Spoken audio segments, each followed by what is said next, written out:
Okay, so as a second part to my last video, I'm also looking again at the Australian Bureau of Statistics. I'll link the web page below. Provisional mortality statistics, reference period, January 2020 to October 2021. So it says here, key statistics in 2021. Now I don't know if that is for the year of 2021. I'm assuming that says in 2021. 124,184 deaths occurred by 31st of October, so not even the full year, 10 months, and were registered by 30th of November. The number of deaths was slightly above historical averages in September and October, but generally remained below average.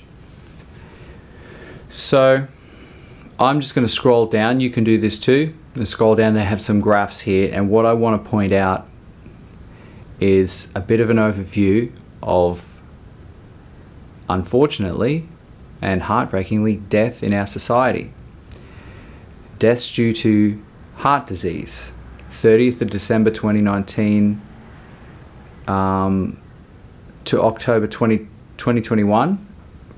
So what they do in these graphs, they compare them to the 2015 to 2019 average.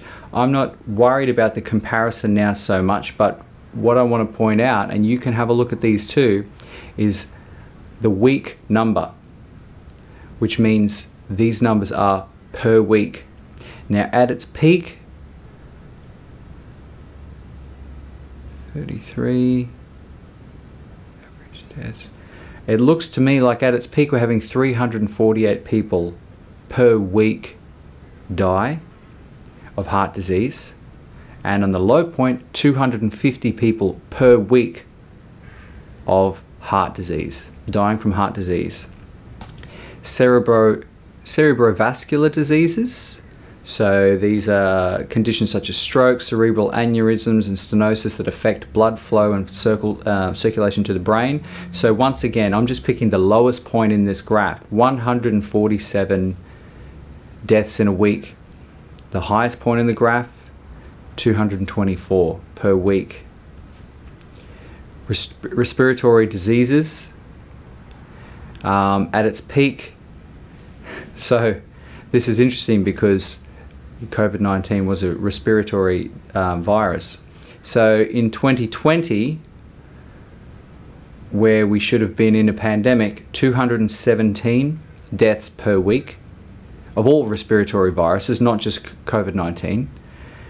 And in 2021, the highest point of the peak, 305 in a week. Now, if we compare that in this graph to the 2015 to 2019 average, 409 deaths in a week from respiratory viruses, which is actually double, almost double before than when we're in a pandemic supposedly of a respiratory virus. Chronic lower respiratory viruses. So once again, in lower respiratory viruses, and apparently the alpha and delta variants, the earlier variants were lower respiratory viruses. The 2020 deaths and the 2021 deaths are actually on some months, and it seems in general, below the 2015 to 2019 average. And in that 2015 to 2019 average, we had 200, at the peak, 202 deaths in a week. Whereas at the lowest point was in 2020, 102 deaths in a week. Influenza and pneumonia, at the peak 76, at the lowest 24 deaths in a week. Cancer, now this one is sad. Cancer in 2021, so the highest point on this graph is actually in 2021. Now I wonder if cancer deaths went above the previous average because we were locked down. So at the peak, 1,022 people in a week died from cancer. Now in that same period, I'll go down to the 2015 to 2019 average, 875. So let's get 1022 minus 875. So that is taking the 2021 cancer deaths in a week, minusing the previous 5-year average.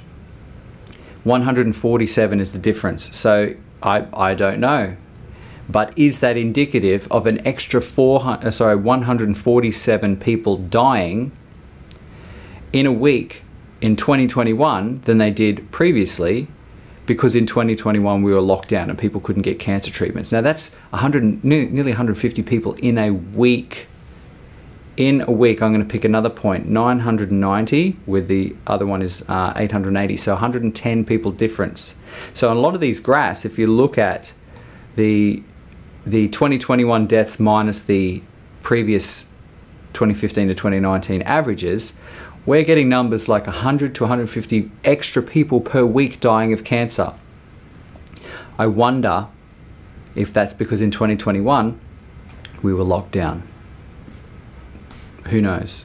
And 2020 deaths is the same. That's raised as well by numbers like 50 to 100 per week extra. So if it were me, I would be comparing excess cancer deaths during the times that we were locked down and people couldn't access cancer deaths. And that's what I mean. So a lot of this comes down to, you focus on one thing and it has a cost. You focus on another thing. What's the unseen cost? What is the cost that you're not looking at? So the next one, diabetes. Once again, in the high point in 2021, 119 deaths per week. And this seems mostly consistently above the 2015 to 19 average of 89. So we're going from 89 to 119. So basically 30 extra people in a week dying from diabetes in 2021. Dementia. I'm sure I'm making my point here. Dementia, including Alzheimer's disease, but the old average was lower. Pick one point. So at the high point from the old average, 311, but on 2021, 381. So we've actually gone up 70 people in a week dying from dementia, dying from dementia. And once again, is this because we were locked down and they couldn't get, or they diverted so many resources simply to COVID-19 only, that they're ignoring, for the sake of 241 people in a week, they're ignoring possibly thousands of people a week of other diseases, because once again, people are acting under a mass formation psychosis. I don't know. But just talking about the raw numbers. So once again, to back up my original point, for those who say it's heartless to ignore the people who have died from coronavirus, once again, you get back to the original point that everyone with 2 brain cells to rub together is saying that every death is tragic, but death is a part of life. We haven't yet figured out how to evade death. And like I said, as I pointed out in these statistics, when we enter this mass formation psychosis, we don't achieve much, but we possibly are killing more people than we're saving. And everyone's lives matter.